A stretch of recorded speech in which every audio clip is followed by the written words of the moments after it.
I'll do a little introduction for you. Okay. Get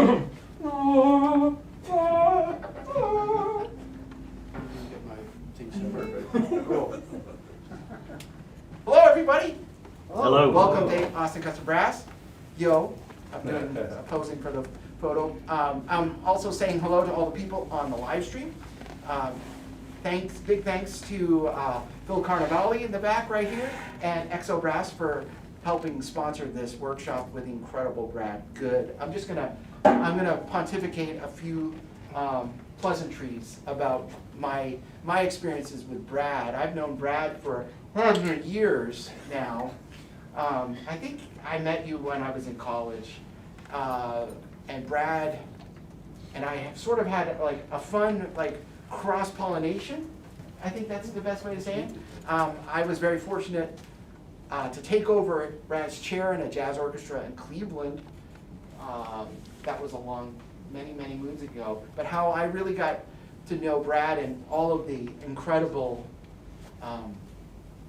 virtuosity, not only as a player but as a teacher, it was through these amazing workshops we held almost every year out in Colorado. They were called the Rocky Mountain Trumpet Fest. Those were early 2000s. Yeah. And since then, I am a huge fan of Brad's music. I will say that I got the bug as a trumpet player, with vintage horns especially, from Brad. And hopefully he'll talk about this prototype trumpet that he's working on with XL Brass, which is truly, I said to him today, and I'm not blowing smoke, I think it's the first creative design in the world of trumpet in maybe 60 years. It's that revolutionary. So you're in for a treat. Please have questions, both online and here in person. And without further ado, my main man, Brad Goode. Thank you. Thank you, everybody. Thanks for being here. Thanks, Phil. Thanks, Exo Brass and Austin Custom Brass. I asked for 2 hours for the workshop because I like to get into stuff. So I thought perhaps a good way to do this would be I could kind of present some ideas to you for the first hour, and we could save the second hour for your questions, or if those of you here in person have some individual technical problems that are bothering you, I'd be happy to work with you here in the workshop if you're okay with coming up front and working on those things in front of the clinic audience. It's something I really love to do. It is help people with technical issues that they're having. I thought maybe I would play something for you. I don't have a band, but I have my friend Jamie Abersold, who goes everywhere with me, in my pocket now with my phone. And something that's fun about some of these play-along records for me is some of the people on them are actual people from my real life.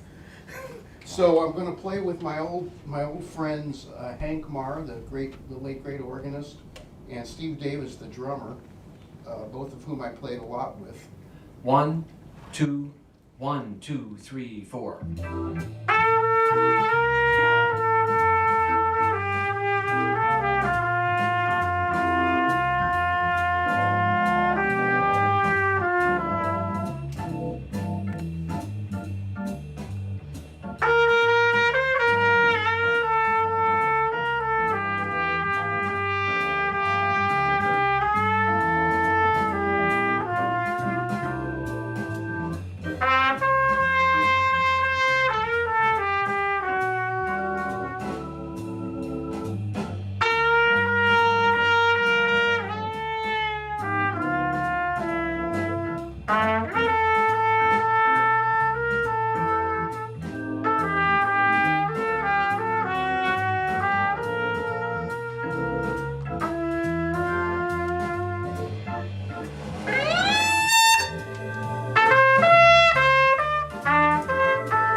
Yeah, something that I was talking to Trent about yesterday evening.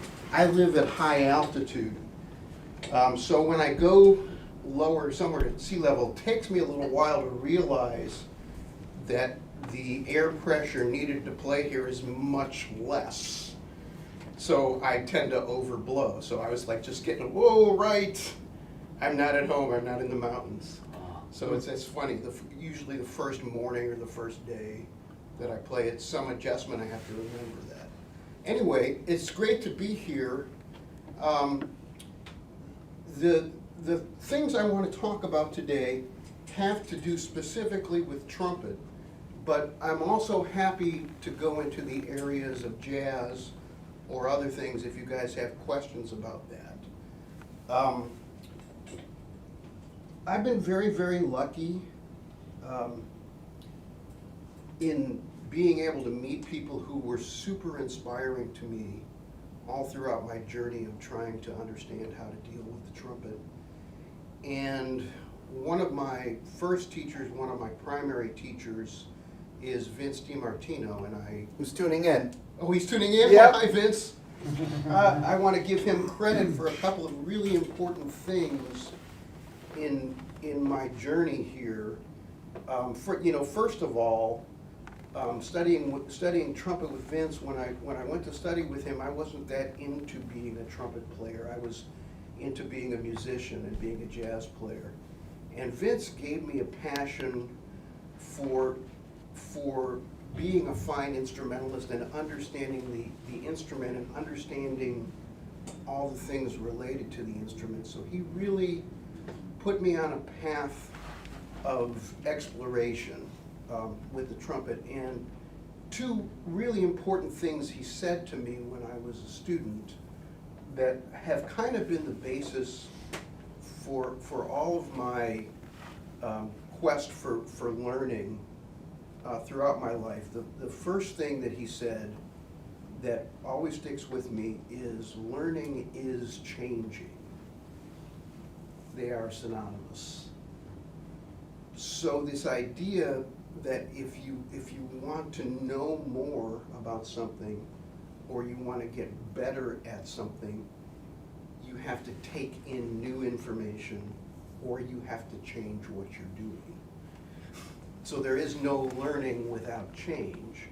So the willingness to give up certainty and be a student and have a student's mindset is really at the heart of what this journey is about for all of us. The second thing that Vince said to me specifically about the trumpet that really piqued my interest and is important to me is you're not going to become a better trumpeter by looking for harder ways to do things. That if you're going to make improvements, you're really going to make those improvements by finding an easier, lower maintenance, less complicated way to play. And so with those two things in mind,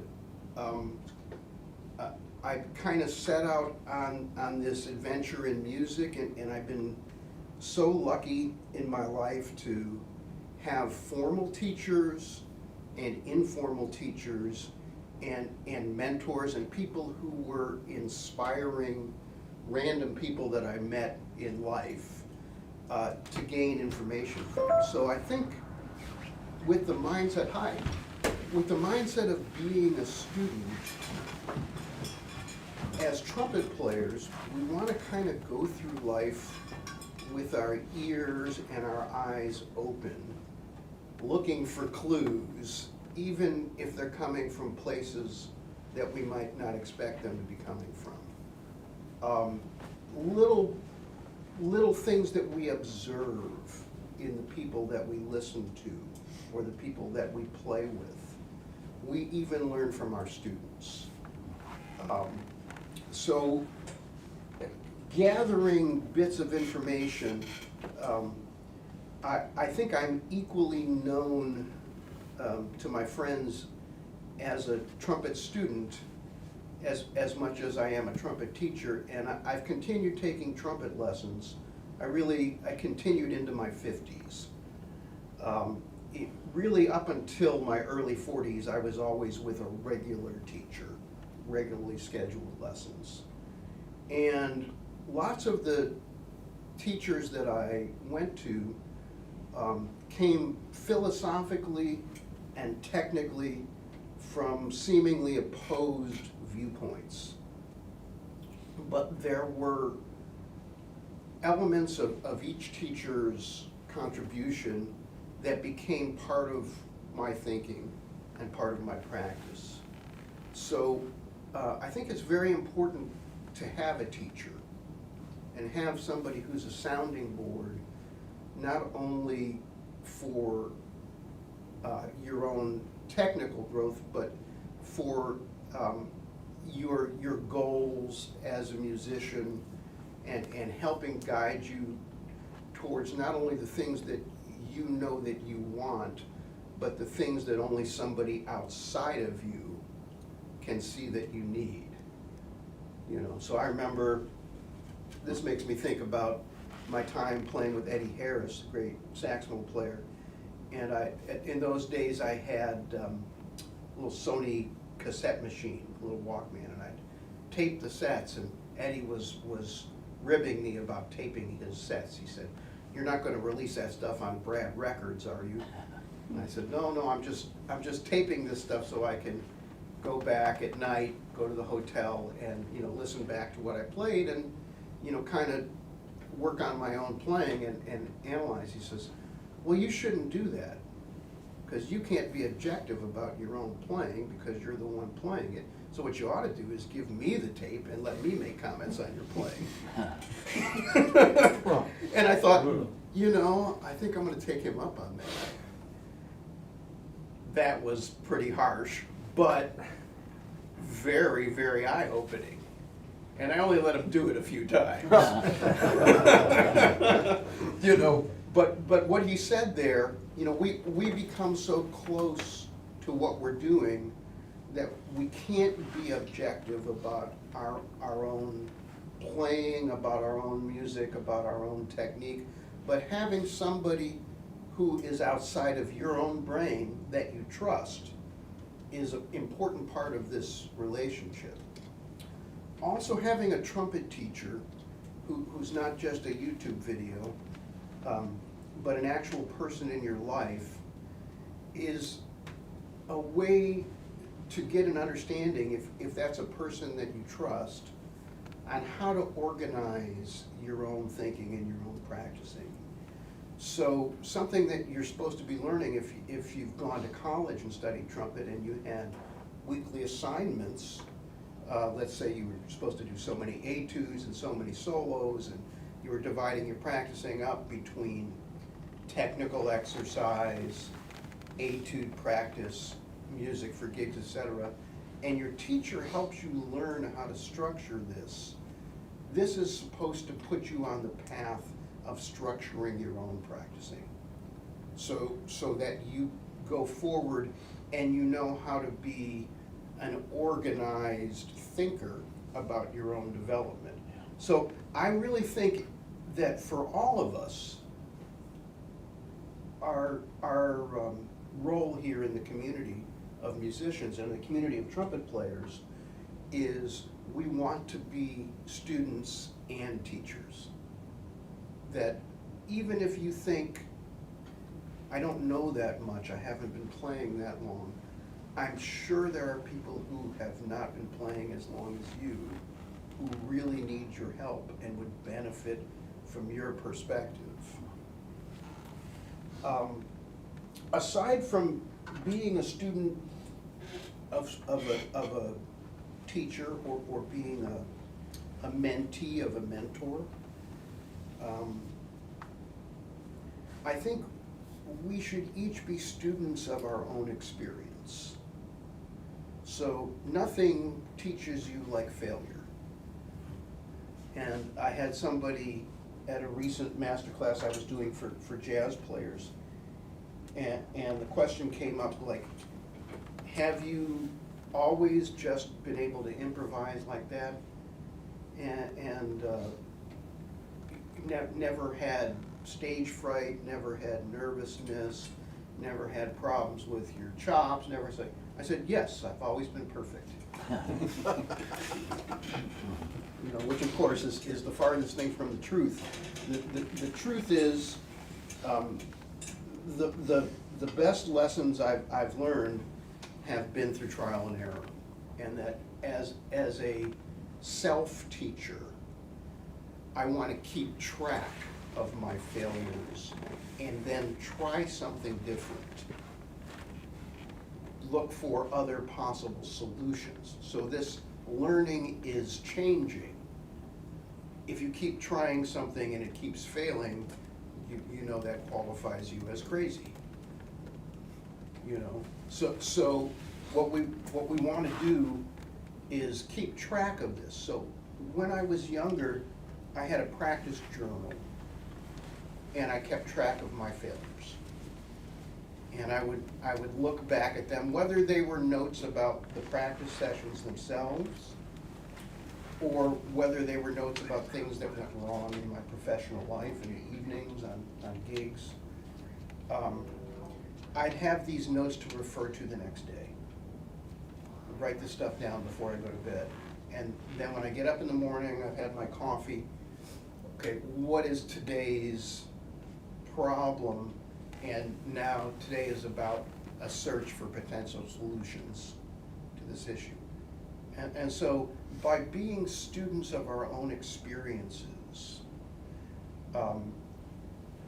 we set ourselves on this path of lifetime learning.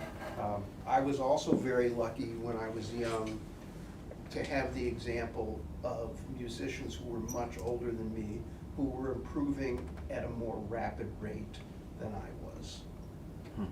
And that showed me that music is not like a lot of the things we have modeled for us in popular culture. That, for example, with sports, you know, that a person reaches their peak when they're young and spends the rest of their life wishing they could do what they did when they were younger.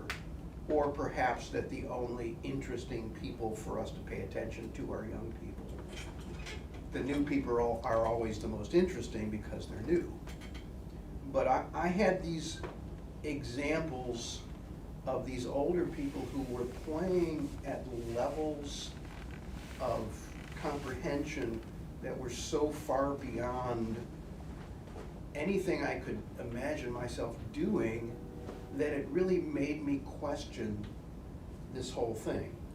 Something else that Eddie Harris said to me was, music is the only profession in which a young person may find themselves successful before they've learned anything about it. And so success by our cultural standards is not necessarily the same thing as excellence. And I think that our culture confuses those things quite a bit. And so by having these examples of these fine musicians who weren't superstars, weren't media stars, but had developed their art and their craft to levels I could only dream of, and asking them, how did you do this? And finding out it was that they kept practicing all day, every day, into their old age. I got a picture of really what this whole thing was going to be about. So, you know, Vince, if you're watching, I want to thank you for waking me up, you know, to this way of thinking. It's I believe served me well. I want to go in specifically now to the trumpet.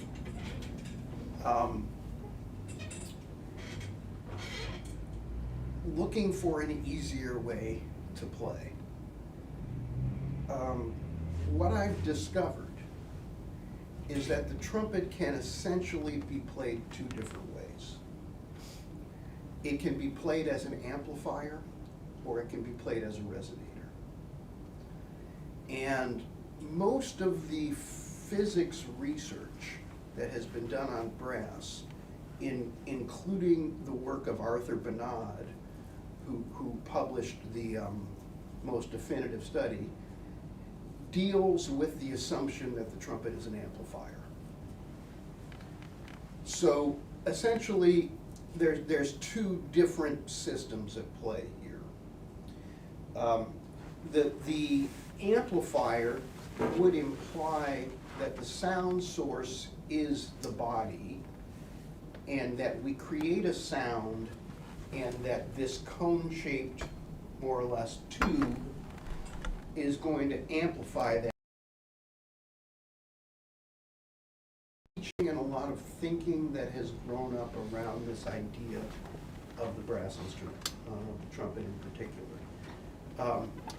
Things like hear the sound in your imagination and then allow your body to make that sound. These are things I heard in my earlier years of study. A lot, you know.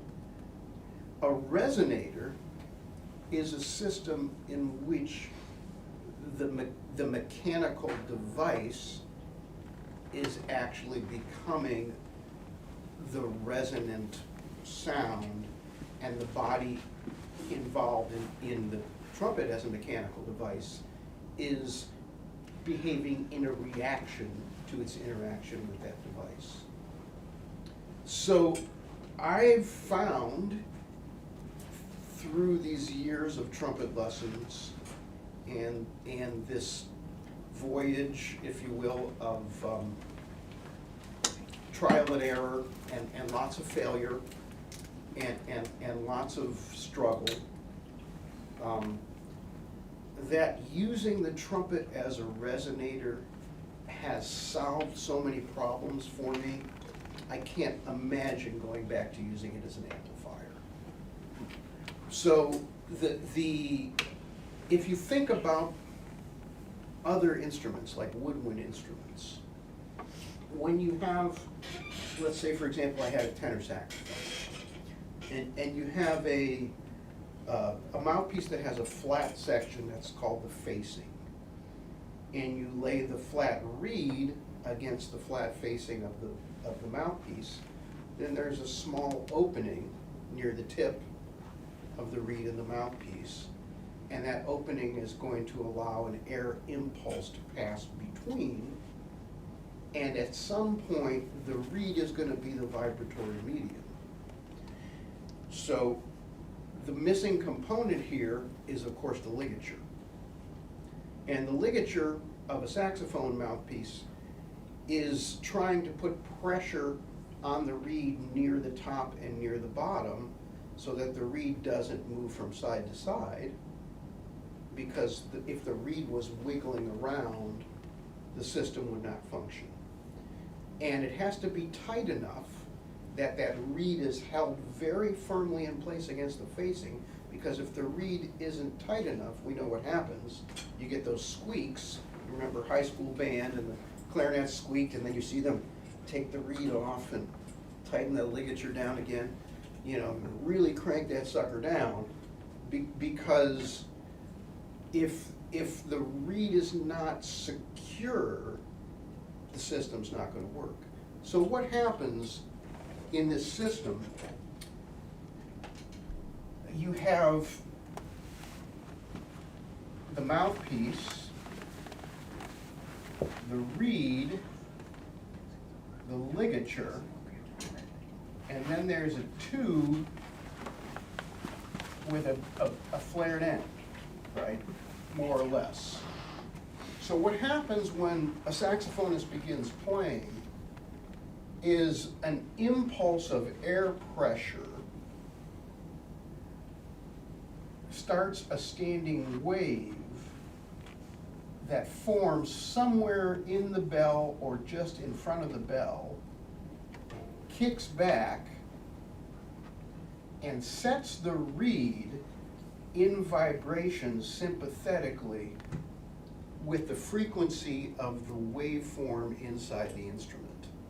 So a saxophone player does not bite on the reed and buzz the reed to make a sound. The saxophone player simply breathes in and out. And as a result of this feedback loop completing, the reed vibrates. And it works very well. Now, the oral cavity of the saxophone player also comes into play because the waveform really kind of goes somewhere back into the mouth before it's complete. Okay? The trumpet is the identical system. It's the identical system. It's actually, in a trumpet, it's far more efficient than in a cornet or a flugelhorn. Because the more cylinder you have in an instrument, the more efficient it will be as a resonator. So, what happens here is this impulse begins, the waveform reflects from somewhere here back to about here, and the lip begins a sympathetic vibration resultant to the energy that's happening in the feedback loop. So when that's happening easily, you get this. Now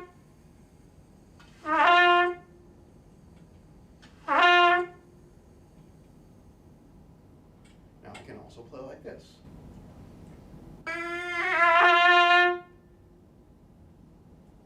But when I did that, I bypassed the system and turned the trumpet from a resonator into an amplifier. Does this make sense so far? People who are here in person? So, this will only work if my ligature is really tight.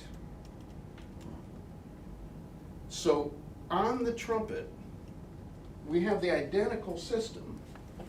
The teeth are the facing, the top and bottom teeth. The top and bottom lip vibrating against each other are the reed.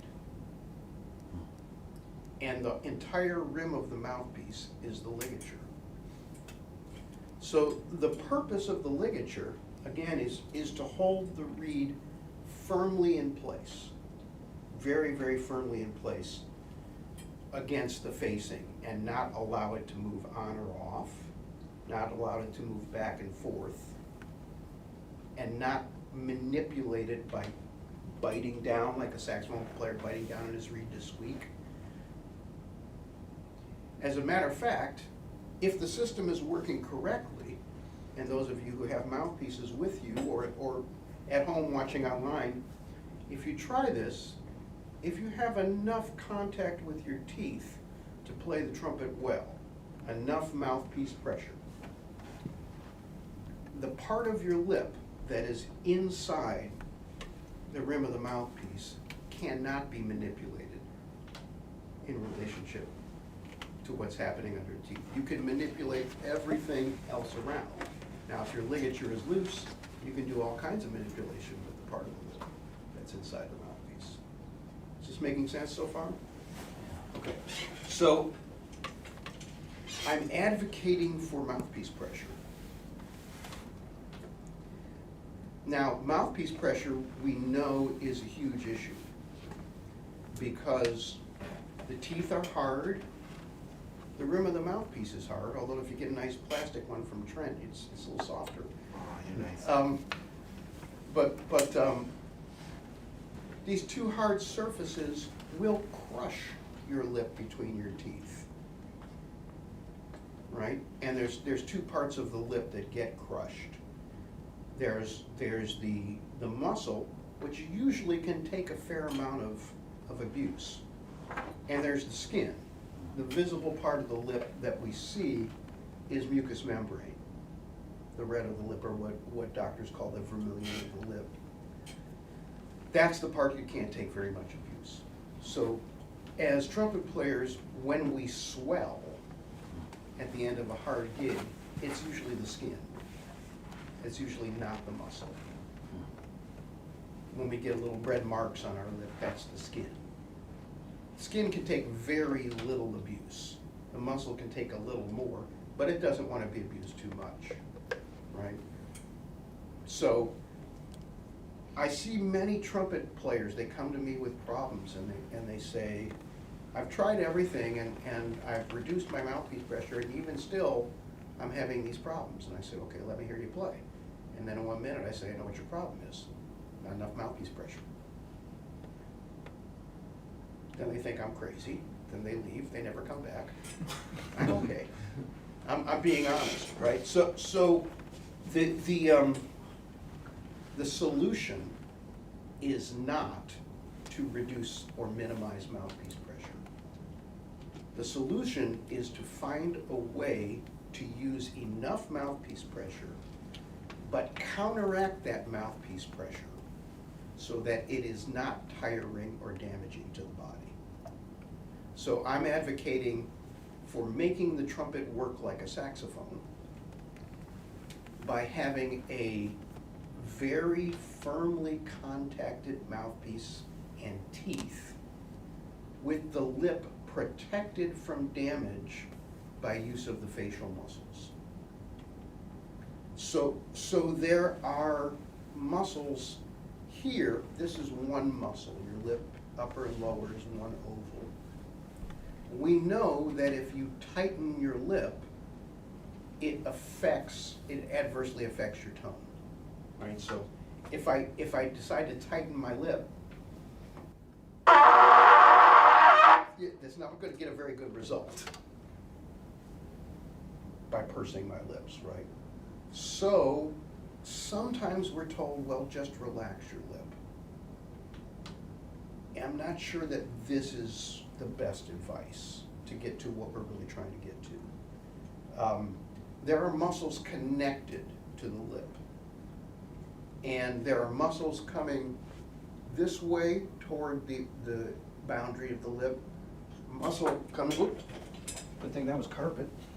Muscle coming that way, and muscles coming this way. And they meet near the outer edges of the oval-shaped lip, and they bunch up into a muscle group known as the Buccinator. And that is spelled Buccinator,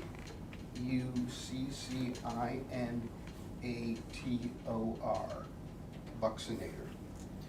It comes from the Latin word buccina. Anybody know what a buccina is? See, that's the professor in me. That was that old over-the-shoulder trumpet they played in the Roman Legion. So the medical name for this group of muscles here, this ganglion of muscles, if you will, is the trumpet player muscle. So when this muscle on either side is contracted, some people, some of my friends say pushed forward.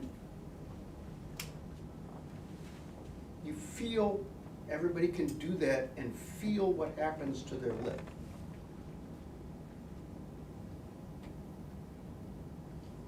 The lip becomes cushioned, even though you are not contracting the lip, because everything is attached to everything else. The firming of this muscle protects the lip against damage.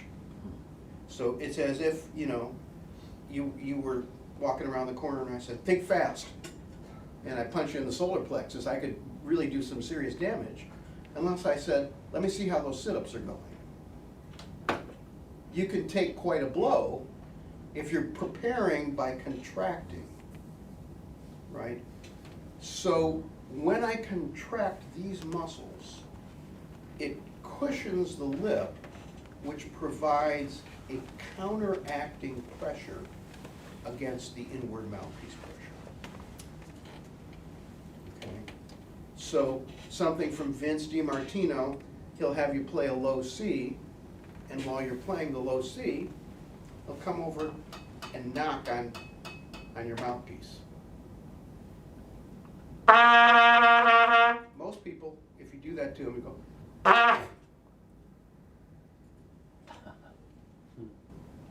ligature's loose. Oh, You understand? yeah. Okay, so how much pressure is enough? Enough to create this seal and enough to prevent the vibrating surface inside the rim from being changed in any way. Right? So, to make it stable. So,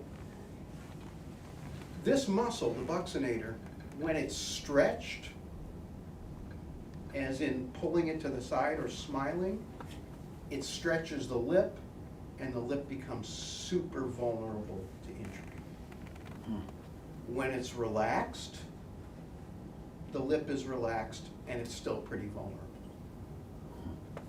But when it's contracted, the lip can take that punch in the gut. Does this make sense? So when I get ready to play, by tightening this muscle purposely, I do with what I call with my students, making my trumpet face. So I say, make your trumpet face. So a trumpet face is the face that's already happening when I'm playing my most aggressively. That's a face that's ready to take a mouthpiece. So active engagement of the buccinator muscles by tightening them, it's like you're making a fist. Some people say pushing them forward. I need more mouthpiece pressure as I ascend. It doesn't create higher notes, but the higher notes require a greater seal where the air escapes. So what we learned in marching band, and I was in marching band for 8 years, so I know, press and blow, essentially that was right. Except we forgot and counteract the pressing. And counteract the pressing. So when I begin, you'll notice you can't really hear very much air coming out here.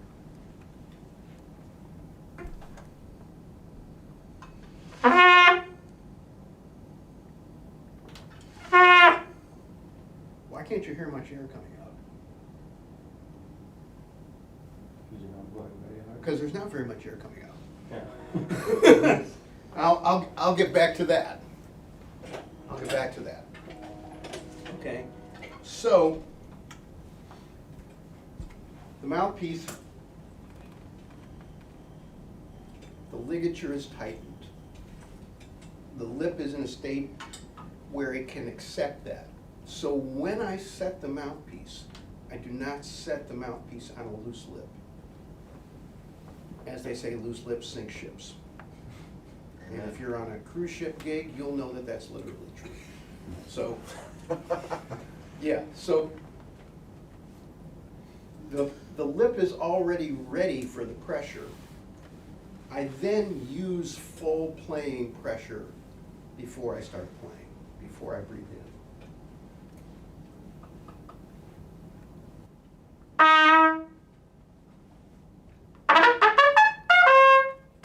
So the pressure is on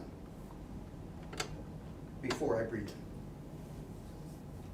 Now, you can make two big mistakes here. You can lock your corners, which makes your face firm and ready to take the pressure of the mouthpiece. Take your breath in, and in taking your breath, stretch your corners back. You're shot. Because now you've weakened the lip.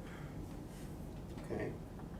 Another mistake, you can put your mouthpiece up and then breathe and then tighten the corners but the area under the rim was already set loose. So you've tightened everything around, but you've left the vibrating part unprotected.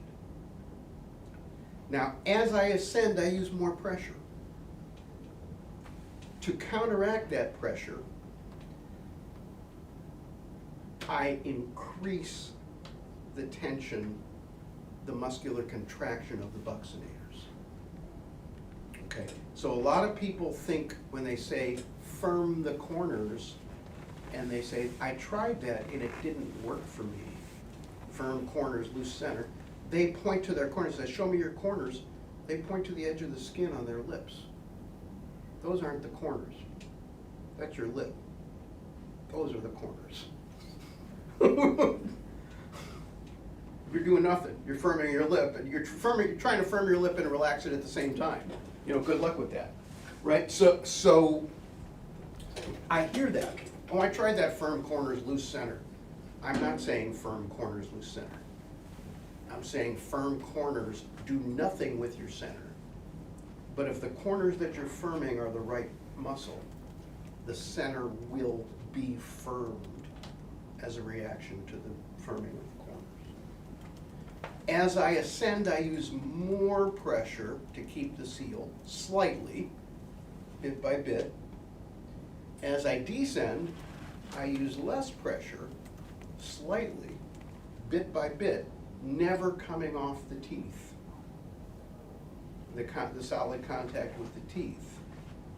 And in reaction, I tighten so that the resultant force is neutralized. I tighten the corners as I ascend, loosen them as I descend. That doesn't change the register. It protects the lip and permits the necessary balance of mouthpiece pressure. So, after I've played some kind of ridiculous, crazy thing, if I've done this correctly, I'm not tired at all. Right? So, firm, and don't unlock the corners when you breathe. So what I do is I breathe between the edges of the mouthpiece and the corners. I open up a little crease, but keep the corners contracted during the breath. As I ascend, more pressure. As I descend, less pressure. At the end of the crazy thing, I'm still fresh and ready to play something sensitive. Does it make sense?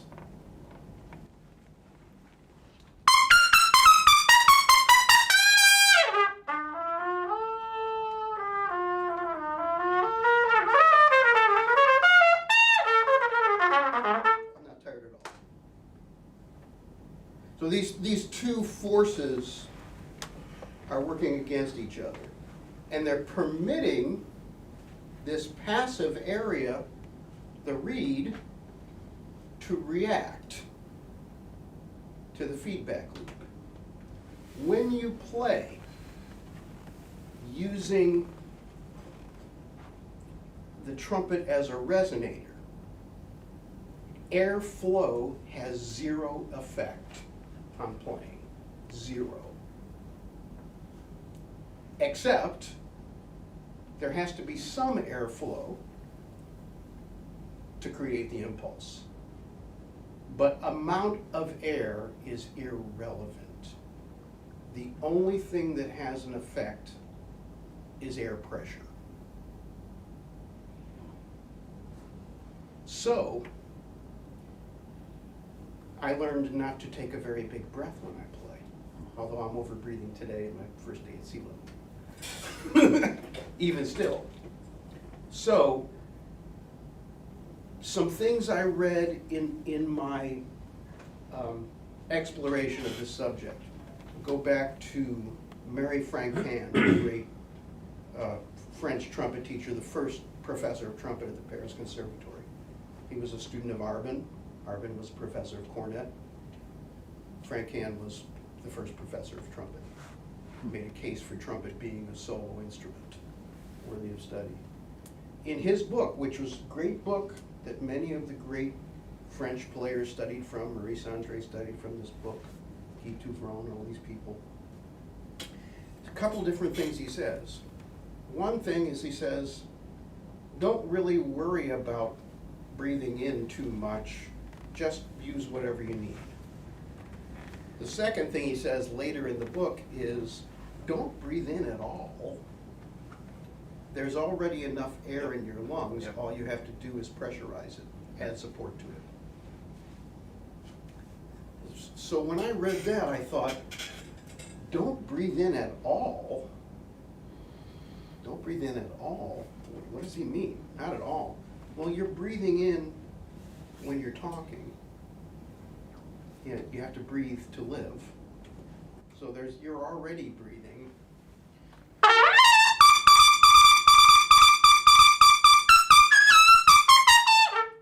There's plenty of air in there, especially if I don't need to use very much air to play the trumpet.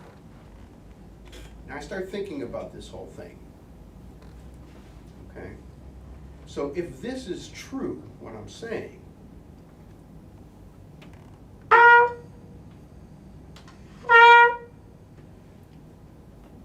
okay, if I don't need very much air,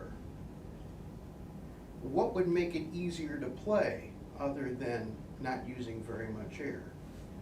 Well, what if the system was higher impedance?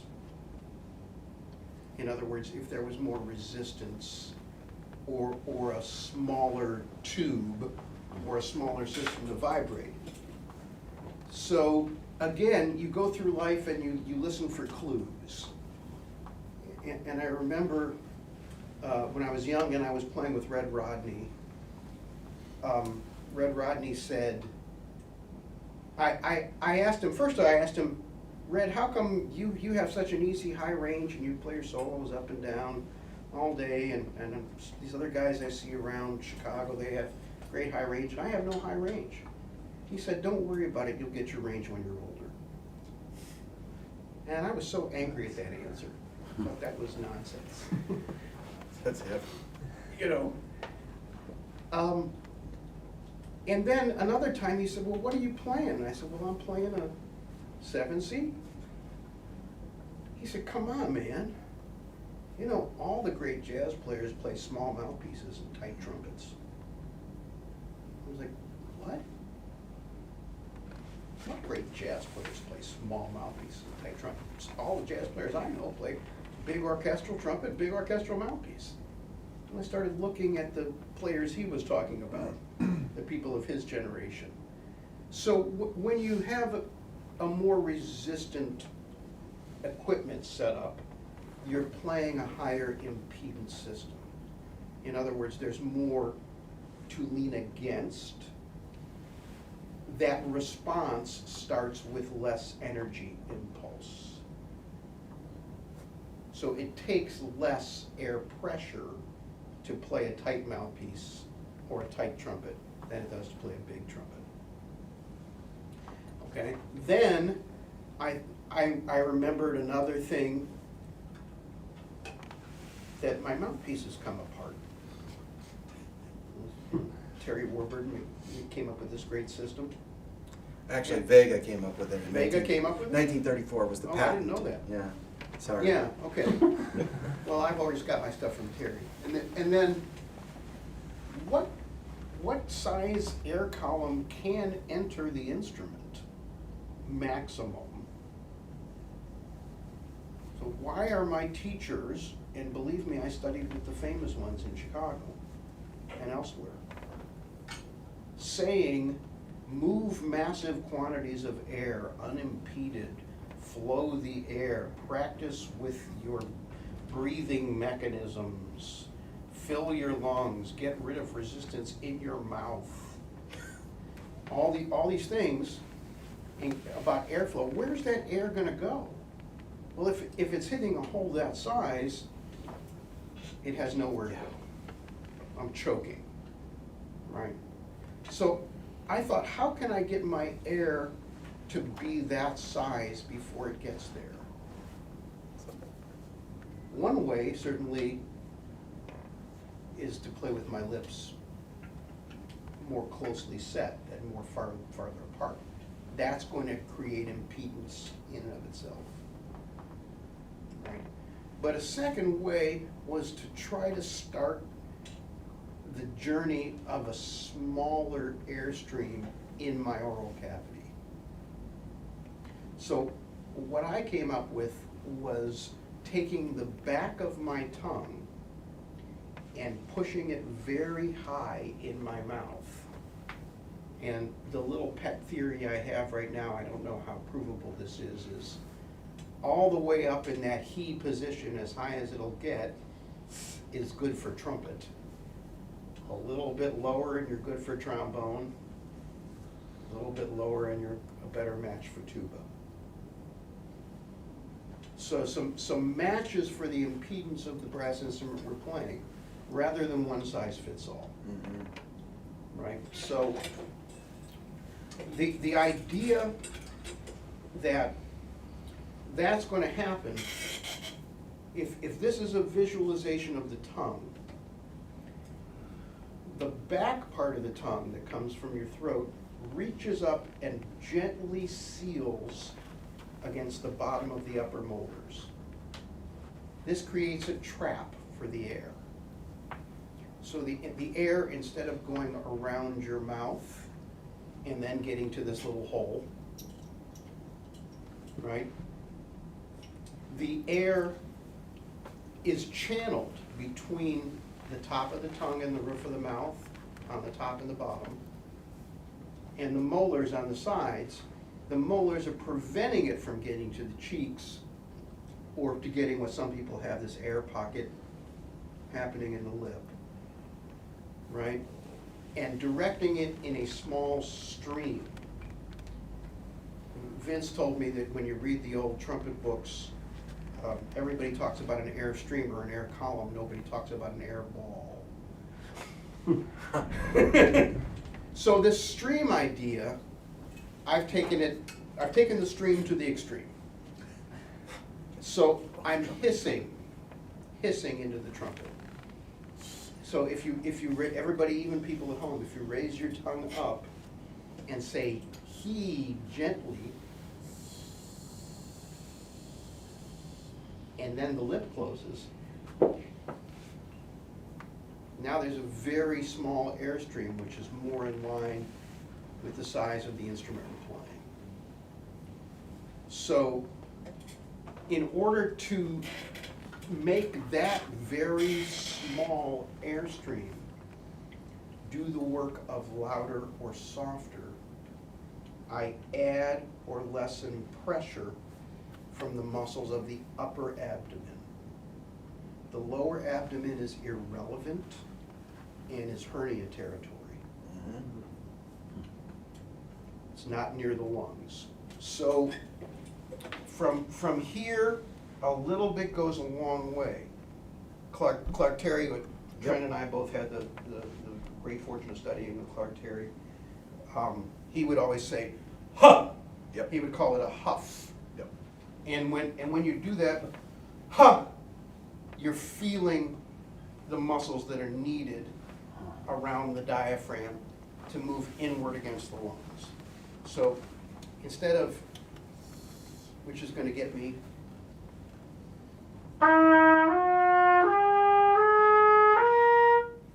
then I say, I add the huh.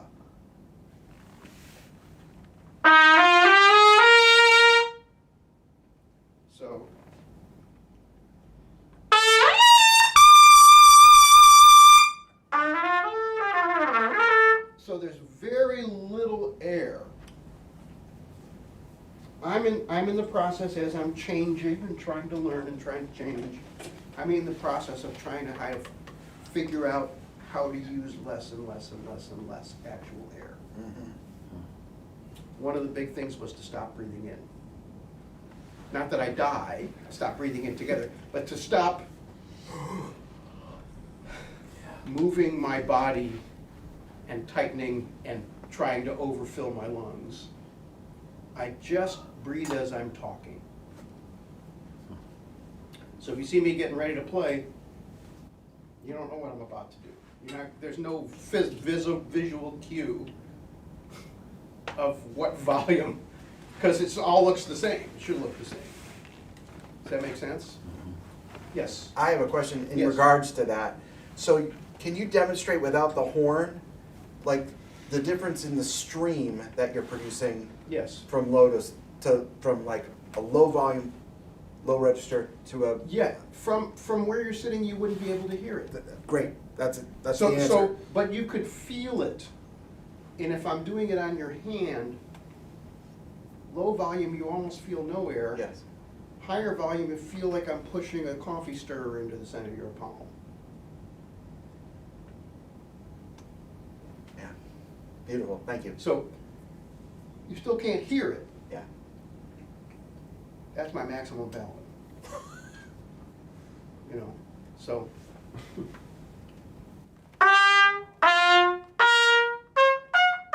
So I'm saying.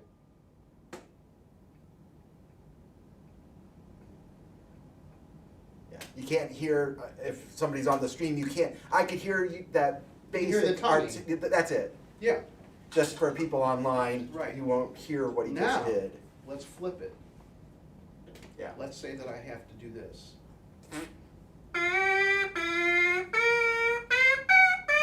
Okay. If I have enough pressure to play with consistency, that's going to be difficult to do.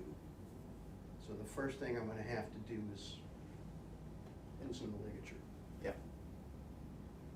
The second thing is that when I'm actively creating a buzzing sound from behind the lip, using the musculature of the lips, manipulating them, I'm losing air compression. Yeah. When I lose the compression, it feels like I'm running out of air very fast. It feels like I need more air. So the instinct is to start to blow more air.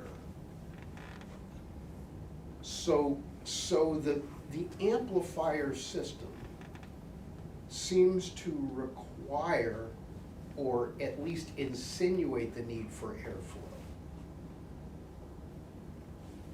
And it's also a very inefficient system. It makes you tired quickly. Because the use of the lip actively is physically exhausting. Right? So the more cylindrical the instrument, the more efficient it will work as a resonator. The more conical the instrument, the harder it is to get that response to happen. It's not impossible. But this is why people who are good buzzers tend to have an easier time playing flugelhorn than trumpet. If that makes sense. That's, yeah, As- total sense. Yeah, as, in a discussion years ago, my friend Faraz Witted said, well, you know, Brad, like, we were arguing about these, some people are buzzers and some people are blowers. Mm. And I said, yeah, I think that pretty much, sums it up, So I'm trying to understand the system and use it to my advantage. There are 3 factors of endurance when using this way of dealing with the instrument. Number 1, do you have enough firmness in the embouchure to counteract mouthpiece pressure? As long as every time you play, that firm contact of the mouthpiece on the teeth is met with an equal and opposing force, the tissue here is not damaged, and you can keep playing and playing and playing and playing. Second factor of endurance. Even if you're playing this way, when you're playing, the area under the rim, when I take the rim off my mouth, you're going to see a white ring, of course. And then it becomes pink again, because I'm pink. So what was the white ring? Lack of blood. Lack of blood. So the longer the blood is out, the more the stiffening elements of lactic acid and other things are gonna build up. When the blood comes back in, it brings with it oxygen, which flushes the lactic acid. So if I leave the mouthpiece on my face too long, I could start to stiffen from a buildup of lactic acid. But if I take the mouthpiece off my face, new life. Because not only do my lungs need oxygen, my tissues need oxygen. Right? So, my strategy around that is take the mouthpiece off your lips at every opportunity. I've been known to play some 30-minute solos. Not so much since I stopped playing with Von Freeman, but this is something that used to happen a lot. Not possible with the mouthpiece on my face. 1 minute and I'm done. 1 minute and I'm done. But if every time there's a need for a musical rest, I take a physical rest, I get the added benefit of new life to the tissue through blood, right? So, working with some students on their lead trumpet playing, I'll pull up a shout chorus, which is usually where we fall apart, right? As lead trumpet players. The end of the chart, now we gotta play this long thing twice. I'll say, you play it. They'll play it. And I'll say, okay, now I'm gonna play it. Not like I'm gonna show you how to do this, kid, but I want you to watch me, don't listen to me. Watch. Count the number of times the mouthpiece comes off my face. So this is kind of the demonstration. I'm gonna do it sideways.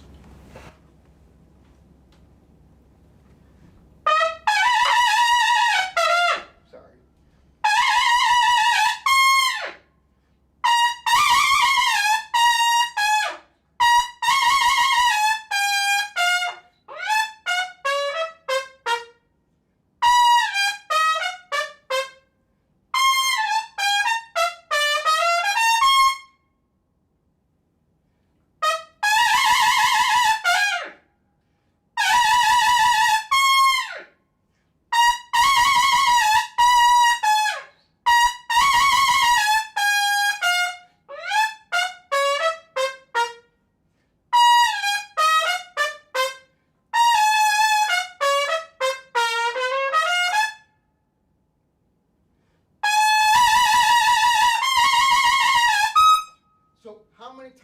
Did I take the horn off my face?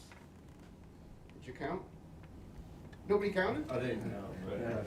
We can't count, we're trumpet players. I think it was something like 15. Yeah, at least 10. So the joke I make with a student after they played the whole thing. So how many times did you shake the trumpet off your face? So once, in the 2 bars of rest between the first chorus and the second chorus. Wow. If I took it off 15 times, and you took it off once, I'm 15 times as fresh as you are Yeah. at the end of that tune. Yes. I have a question from online. Can Yes. I ask it? Does the ligature analogy something along the lines of Carmine Caruso? No. There you go. That's what I was. I knew that, but Yeah. I just wanted you to clarify. Yeah.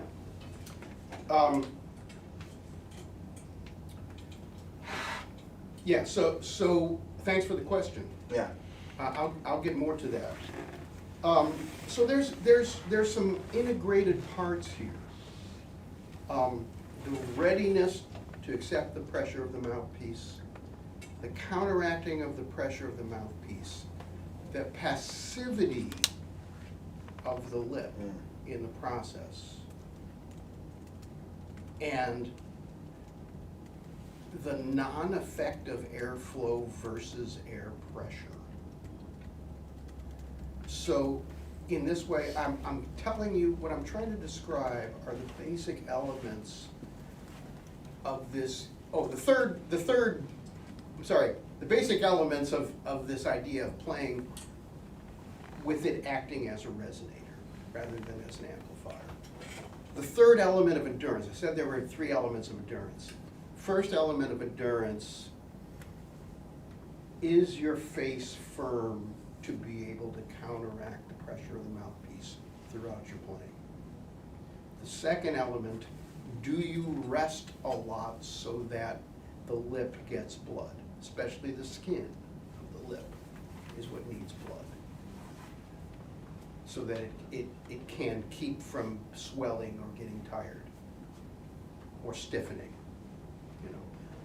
The third element of endurance is how long each day are you used to going,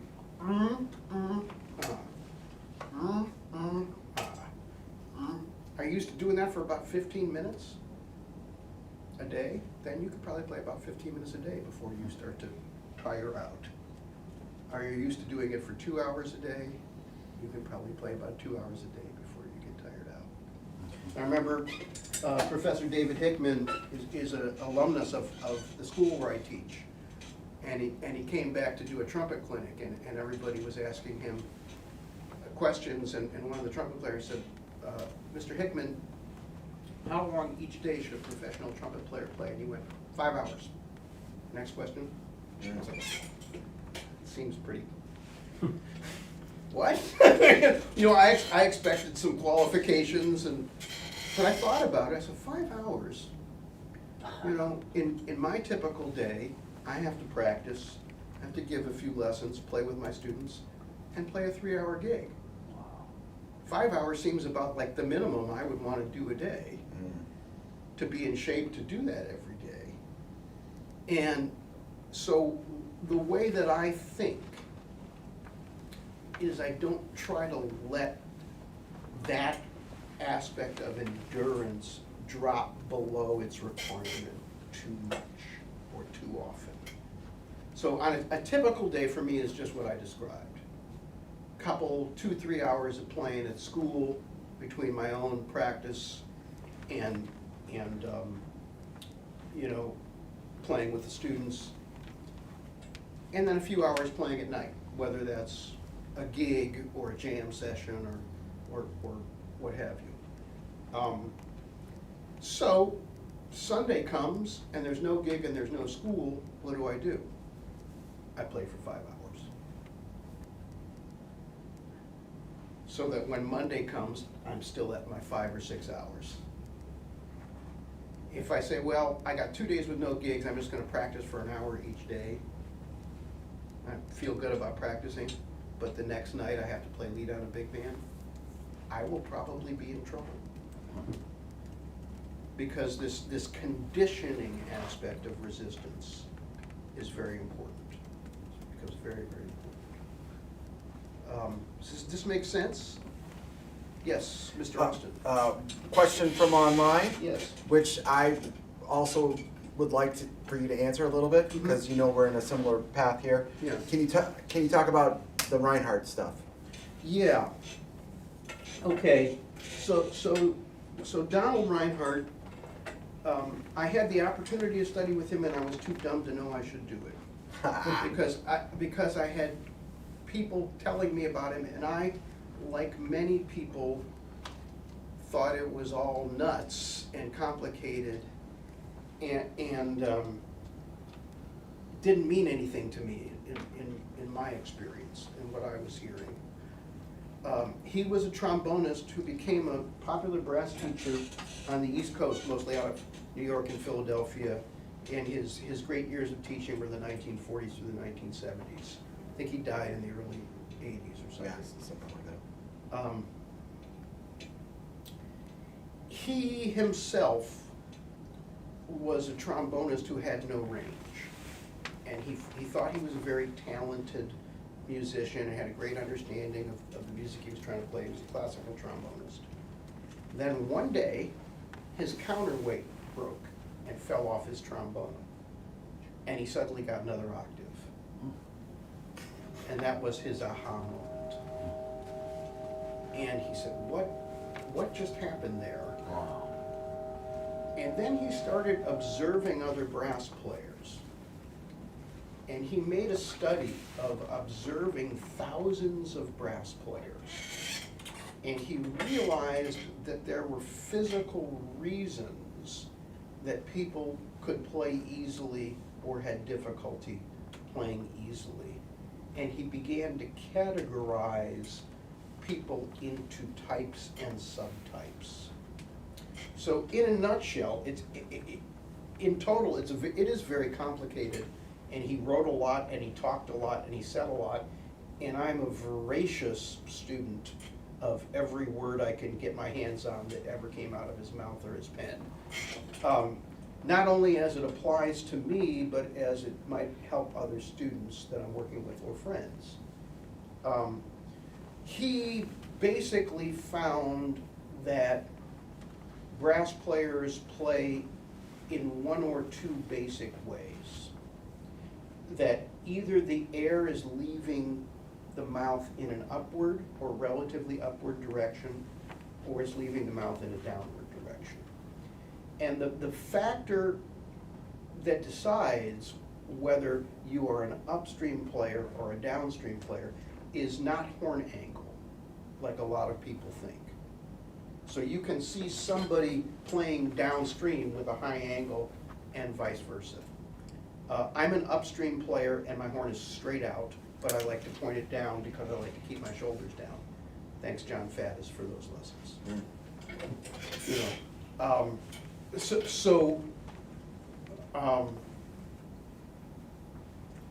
what determines upstream is that there's a greater percentage of lower lip inside the cup than upper lip, so the air is going to leave upwards. What determines downstream is that there's a greater percentage of upper lip than lower lip, and so that the air moves downwards. Now the system functions the same way, and he's talking about operating the instrument as a resonator.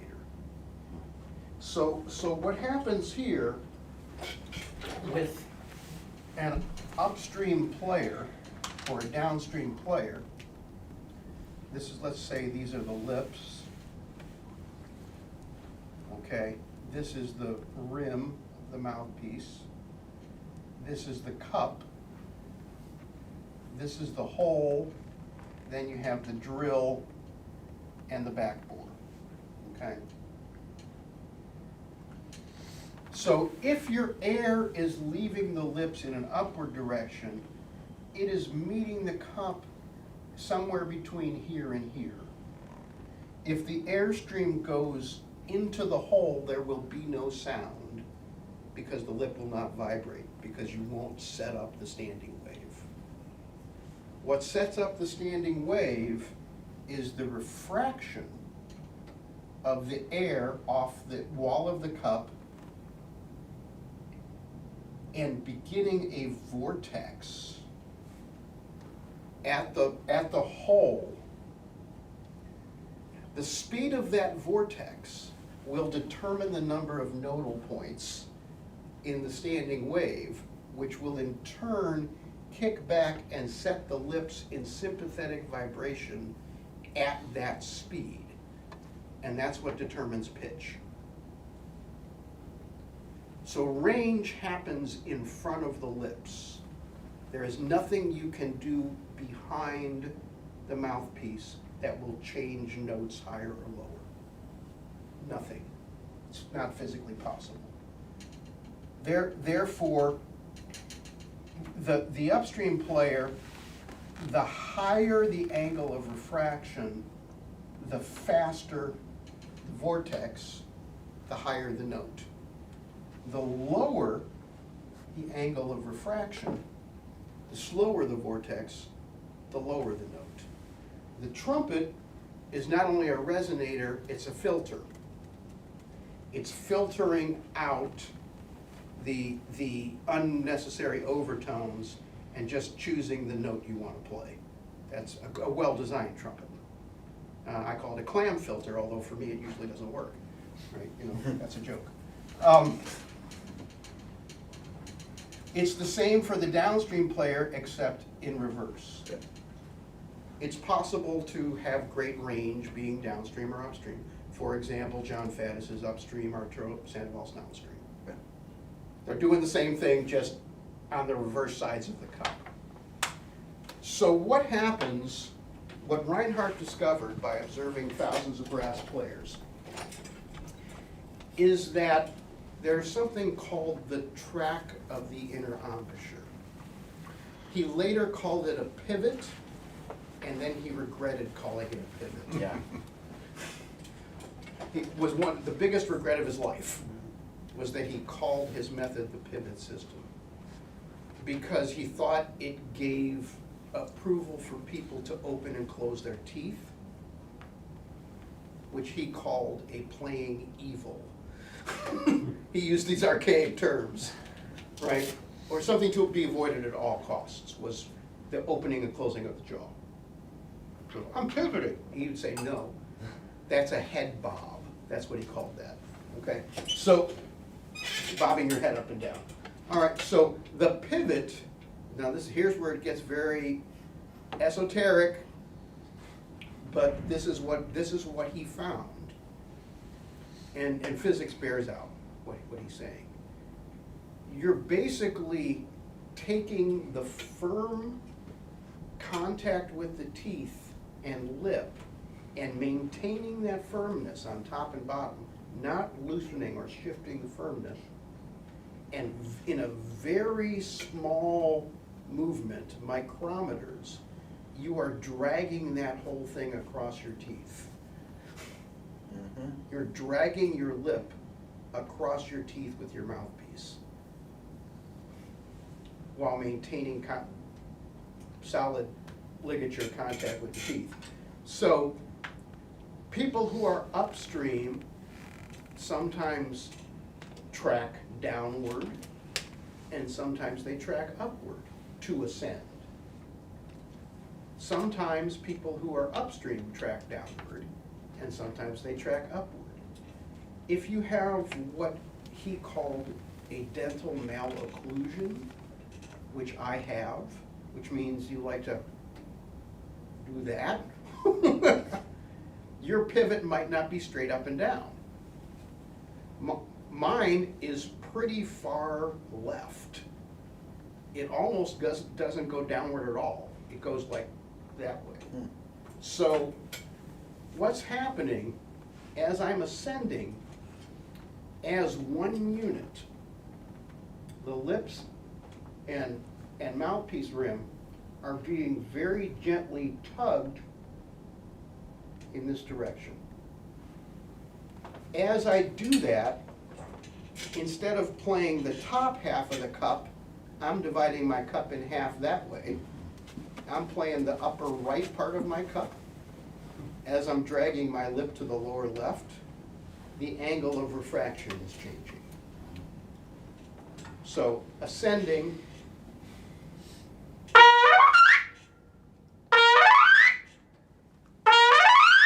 you see it? Yep.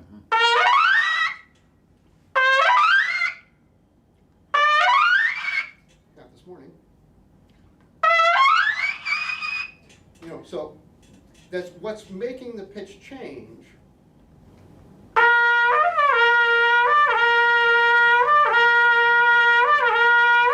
Is that. Now I can do all this lip trilling. Feels good. It's not doing anything. It's correlational rather than causal. Okay, so what's happening is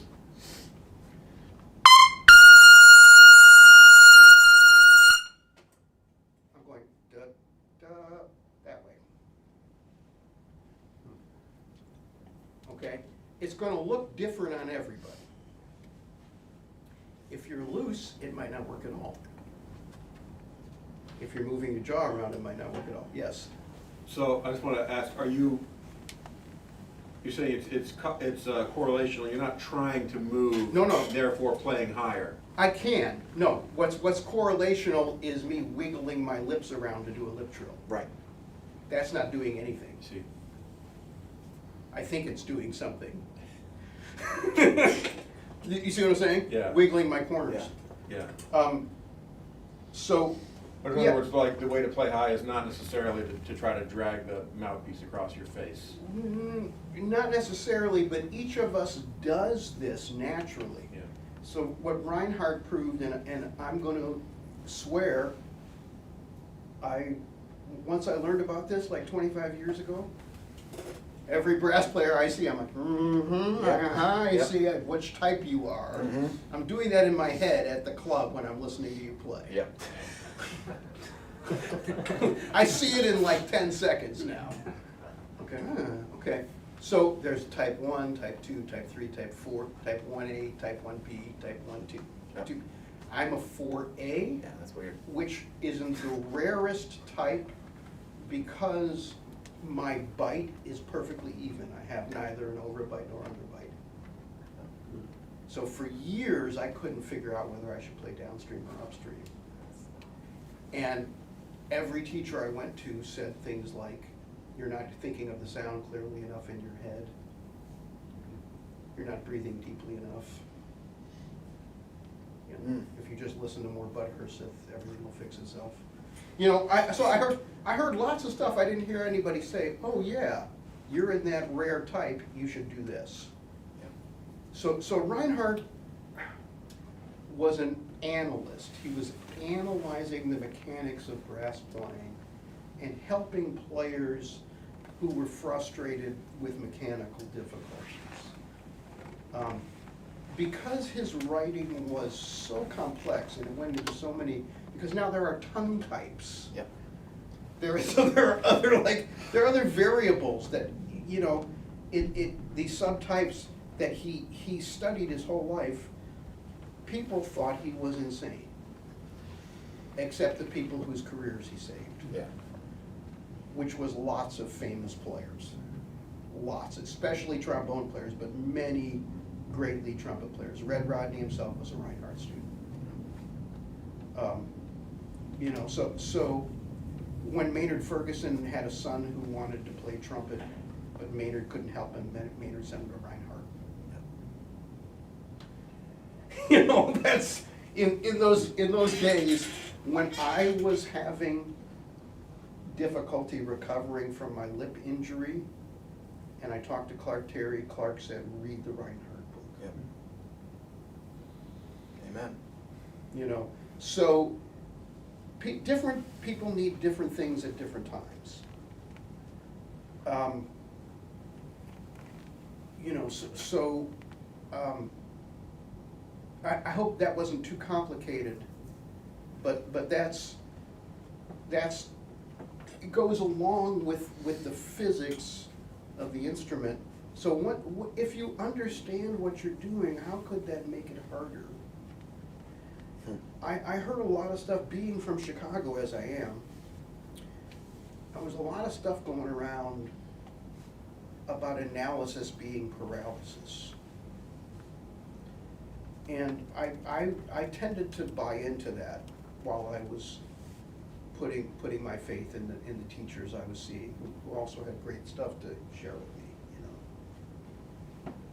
But I'm kind of gone the other way, like, if I can understand in detail exactly how I do what I do, wouldn't that make doing it easier?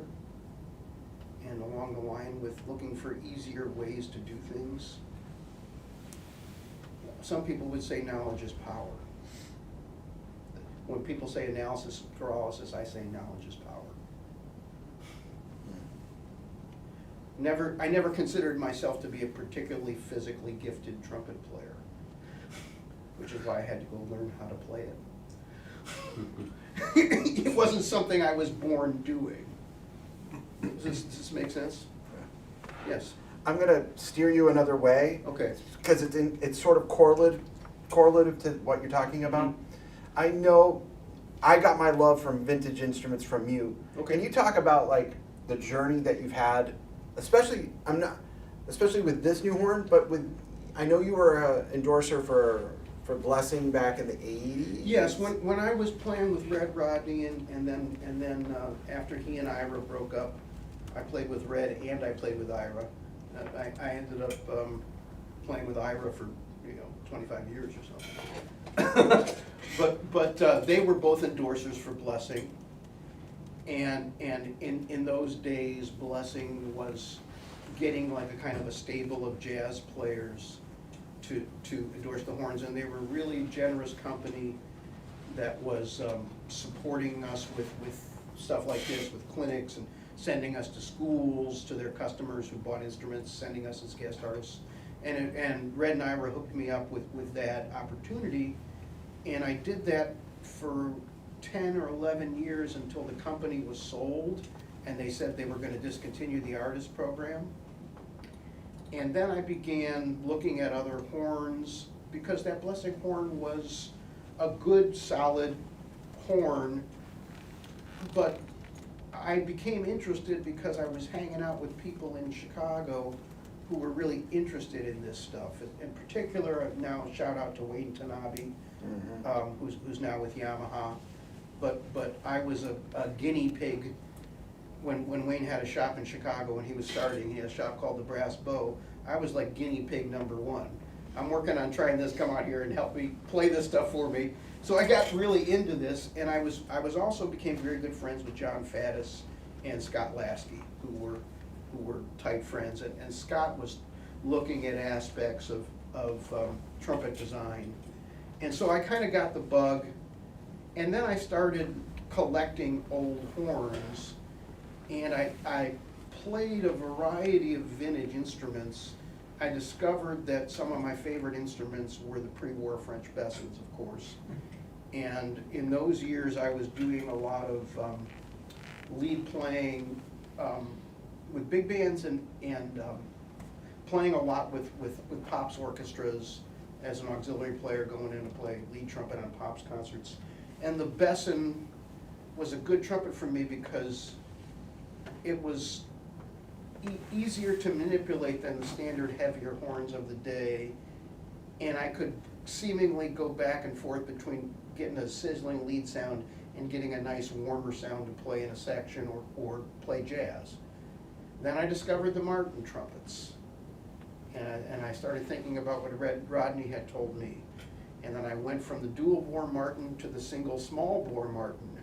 Then I was starting to think, what other small bore instruments are out there? And then it became a kind of a madness, and I ended up with this room full of trumpets. I literally have a trumpet pile. It horrifies people. They're just piled up in shelves, no cases. They're stuck in piles. And I started taking them apart in the garage. What's the measurement of the opening of the lead pipe of this one? What's the measurement of the end of the lead pipe? What's the rate of taper? Why does this bell do this? Why does this bell? So I started getting into my own research. For the last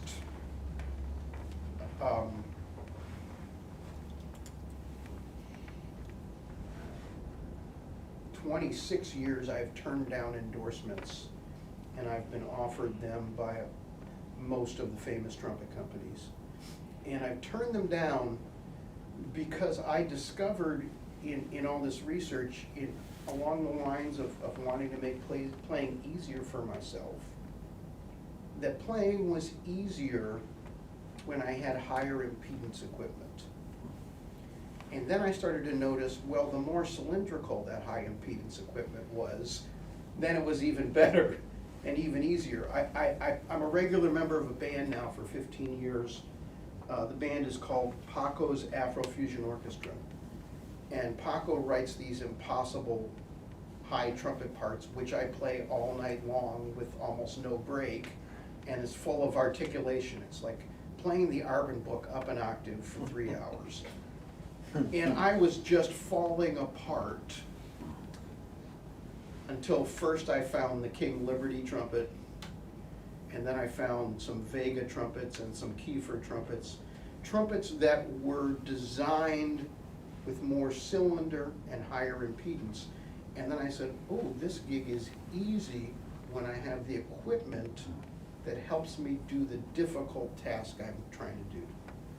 So to become a better player, not only find an easier way to play, but find equipment that makes it easier for me to do my gig, whatever that gig is. Now, several years ago, KHS America actually approached me and said, you know, we've been paying attention to what you're talking about. We think you're influencing a lot of trumpet players. There's a lot of people going to vintage trumpets. There's a lot of people going to smaller bore trumpets because you're such a big mouth and you talk about this all the time. And we think people are really interested in what you're doing. We want you to design an instrument for us. And so, fortunately, they told me, go find a craftsman who can make the tools, and you stay there until you get your dream trumpet, and bring it back to us and we'll make that. And this is it. So we just finished it, and so one prototype is here. The identical one has gone to the factory in Taiwan, and I'm waiting to, hopefully they're gonna give the green light to start producing them. They're not in production yet. But what I did was I designed a trumpet with more cylinder that didn't sound narrow. Yeah. And I remember talking to Phil in Chicago about a year and a half ago, and he says, "You think you can do that?" And I said, "I know I can do it."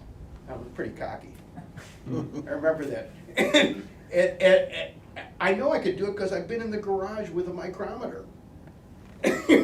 I know what it is, and I Frankenstein things together, you know. So I knew how to do it, but this horn is not a clone of anything. It's an original design, but it is a throwback. It is very much along the lines of the types of trumpets that were in favor in the 1920s and 30s and fell out of favor in America as German conductors and Germanic sounds and orchestras became more popular. The orchestra conductors didn't like the sound of those brilliant trumpets. They wanted them more flugelhorn-like, more rotary trumpet-like. And many of the major manufacturers started making larger bore, less resistant, more broad-sounding trumpets. And so those have become the standard. From my standpoint, do they sound great? Yeah. Are they easier to play? No. Cross that one off the list. So those great medium bore trumpets, medium large bore trumpets that I had, you know, when I started this journey, I don't play them anymore. I still think they're great trumpets. But I've been looking for a better mousetrap, and now I'm trying to build a better mousetrap with the support of XO. So it's, yeah, to me it's all of a piece. This is like I'm a musician, you know, but I'm also a trumpet player, and I'm also a trumpet teacher, and I'm also thinking about the trumpet. So music is my main love, but these life takes you on funny journeys. I'm going to interrupt because there are very few people that are at your level of playing that actually know what's involved in design. Having worked with other companies myself, it is something where when I have worked with someone else who's at said factory, they have no idea what they want. Versus where this design, and that's why I'm so excited about it, this design in particular is so well thought out, more than, well, let's just put this bell on this and let's just do this, and yeah, and everything's sort of a carbon copy of a Bach design or Besson design. You know, there's very few horns in the world that are truly innovative, and that's why when it comes out, who knows when, soon, hopefully, people have to check it out. And even if they don't like it, because I have a friend who's a screenwriter, and in Hollywood, and he tells me about pitching movies, you know. Like, well, you know, it's Star Wars, but in a bowling alley. You know, this is how they sell somebody about the idea, you know, well, I had this idea about my dream trumpet, like what qualities of other trumpets does it have, but you couldn't get there by putting the parts from those other trumpets together, because they don't go together. Yeah. Does that make sense? So I wanted the sound of a Martin with the responsiveness of a Besson and the resistance of a Vega or a King. Yeah. And the pitch stability of none of the above, but Right. better intonation. I wanted to solve some of the things that we were talking earlier before we started the clinic. I've tried to correct some of the things that bother B-flat trumpet players with this design. So for example, the G on top of the staff is not sharp, and the E on the top of the staff is not flat. Demonstrate, please. Yeah, so on a lot of, can I just take a random trumpet? I don't want to, no, let's not do that. No, let's not do that. Okay, yeah. We can On most we can trumpets, turn on off the some camera. On some trumpets, I can turn off the camera.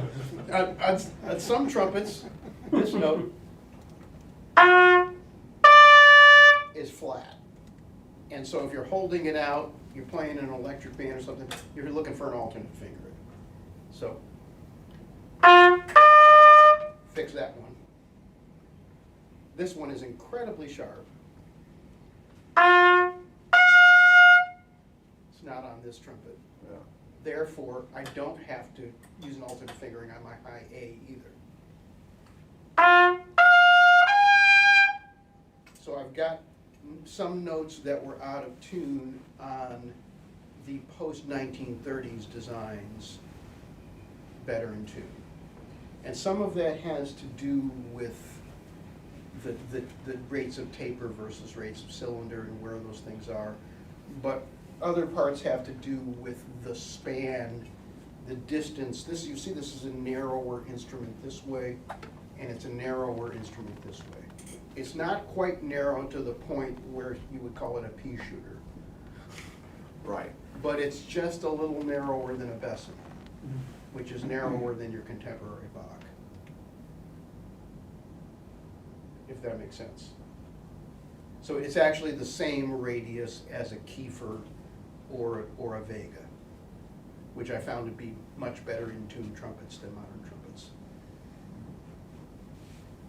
So yeah, so there's different things. So all these years of being Dr. Frankenstein, I mean, the garage is a disaster. and then the trumpet pile is just gross, you know, but it was all like, you know, I need to know. Yeah. I didn't know why I needed to know, but it turns out there ended up being a reason. Yeah. At that time, I just needed to know because I wanted to, maybe I was gonna make myself a Frankenstein horn that was gonna solve all these issues, you know. But, you know, thank goodness for KHS coming along now. Yeah. Did we do some more questions? We got, yeah. I was curious, I'd been told by Trent that you had recovered from an injury once, Mhm. had to rebuild twice. Mm-hmm. In this short amount of time, and if we don't have time for this, I understand, why and how? Well, in my case, there were two accidents.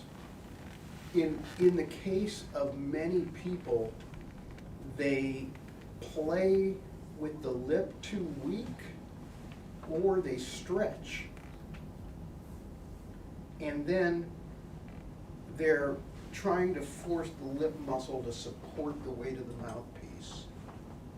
And at some point that muscle buckles. So you get a tearing to the muscle fiber. It happens to many trumpet players. It's happened to some of the top trumpet players in the world, some of the top professionals in all fields. They used to think that was career ending. When I had my second accident, first accident was when I was 15. Second accident was when I was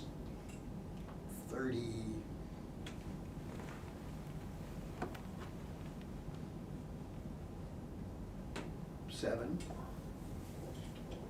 38, something like that. And my wife found that there was a doctor in Toronto, Canada, named Dr. Simon McGrail, who was an ENT, a plastic surgeon, and he himself was a French hornist, and his wife was an opera singer.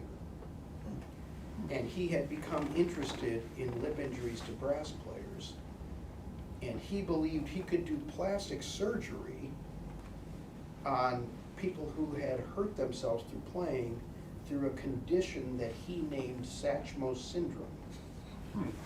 So Satchmo syndrome, because it happened to Louis Armstrong twice, is when you go through that thing, and it happened to him because he was stretching,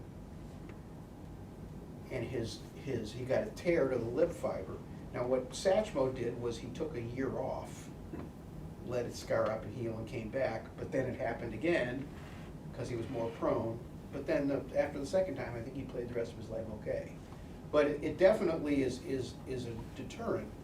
So he thought by cutting and suturing around that scar tissue, he would make the healing better.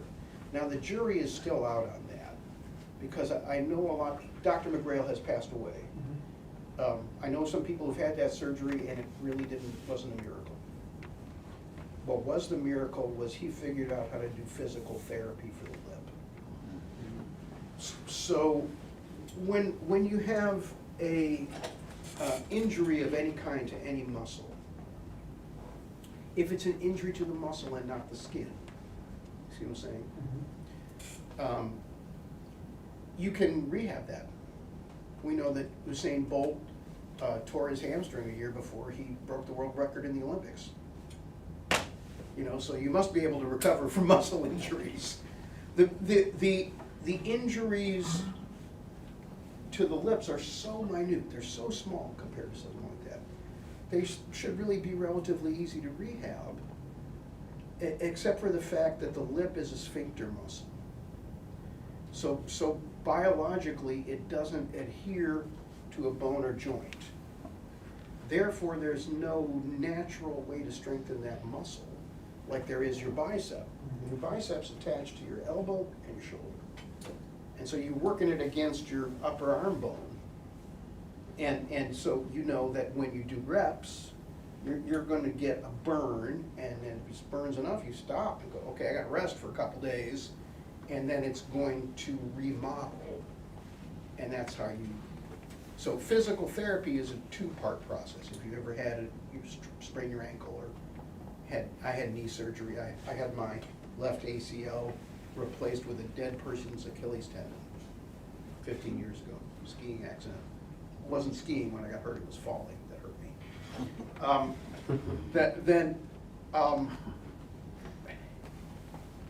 The physical therapy process is two phases, back and forth, strengthening and regaining range of motion, which is stretching. So you stretch and you strengthen, you stretch and you strengthen, and you gradually regain strength, you rebuild strength, you range of motion. Dr. McGrail figured out, since there was no bone here to work your lip against, you could substitute the teeth and do reps with your lip against the teeth. And so what he had me do, since I had no tear to my lip, but my lip, what happened, my lip was so swollen, and the doctor told me to ice it to take the swelling down. I over-iced it and destroyed all the muscle tone in my lip. So it was a cold injury. Dr. McGrail said I was one step short of frostbite. Wow. Said, well, you basically turned this muscle to mush, haven't you? I'm like, Wow. he said, don't worry, you'll be fine. Because this is the response I had.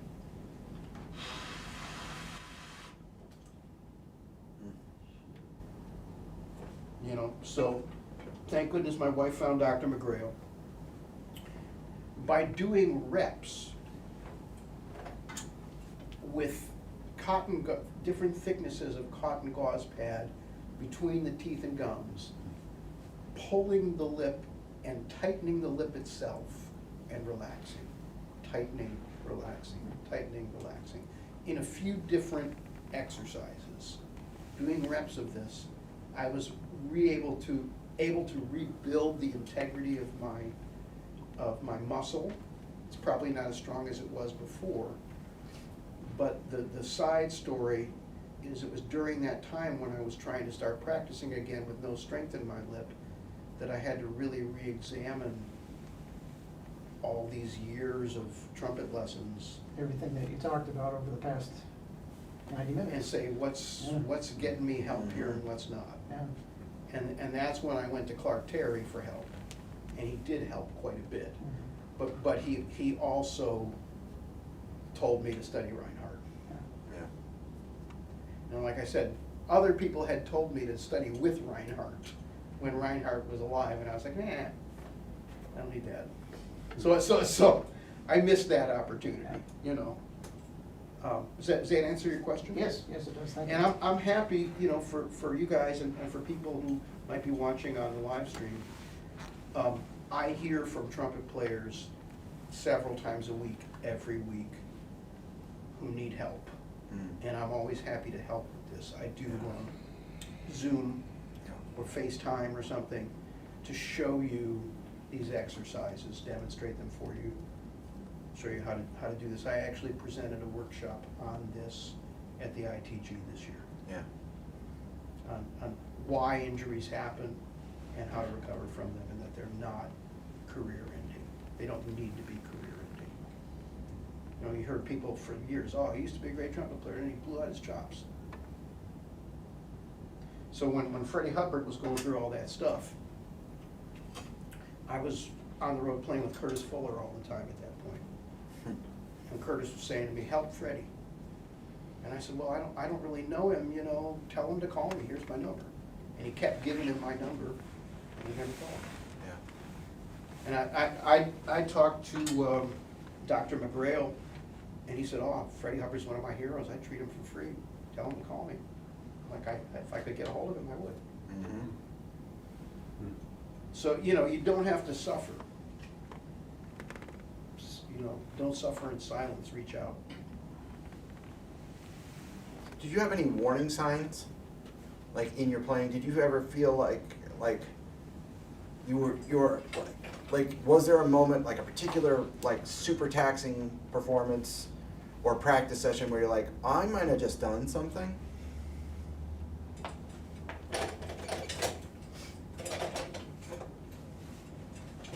I think it was probably dozens and dozens of those. Yeah. But I didn't know what. Sure. I didn't have the knowledge then. Yeah. So what do you do when you don't know? You ice your lip. Right. You take the week off. You do. You know, it's like you do whatever you can. Mm. If you actually have a muscle injury, you're not going to be able to play your way out of it. Right. You got two options: rehab or take a long time off. Yeah. I mean, like Louis Armstrong did. Yep. You know. Yeah. When you were rehabbing, were you continuing to play and to try to play? Yes, and for people that's a, thank you, John Lake, for that question. For people who have injured themselves through faulty playing habits, there's something else that's very important. When you return to playing, play with better technique. Protect that lip Yeah. with the firmness of the embouchure so that injury doesn't occur, because you're a little more prone, like Louis Armstrong was, once it's happened. That spot might be a little vulnerable in the future if you don't play with better technique.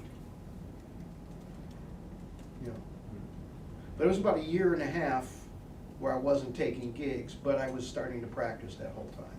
Dr. McGrail said, yeah, go ahead and play, it won't hurt you. But I was like, you know, feeling like I couldn't really play what I was hearing, you know. Yeah. Tense. Anyone else have questions here?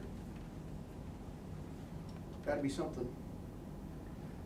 Yeah, I was a bugler in the Marines okay. and got married very young and got out of the military and needed insurance, so I decided to get in construction through an apprenticeship. Uh-huh.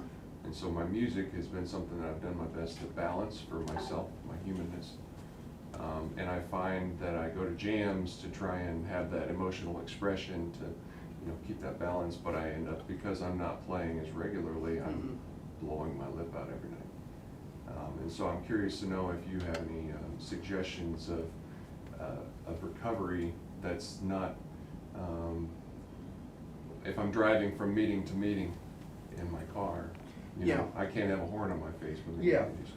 I'm not a big fan of lip strengthening things that are away from the horn. So in other words, what I believe in is functional fitness. Like there are devices to strengthen, like they used to talk about holding a pencil between your lips and stuff. You know, now there's mechanical devices that different companies are making things.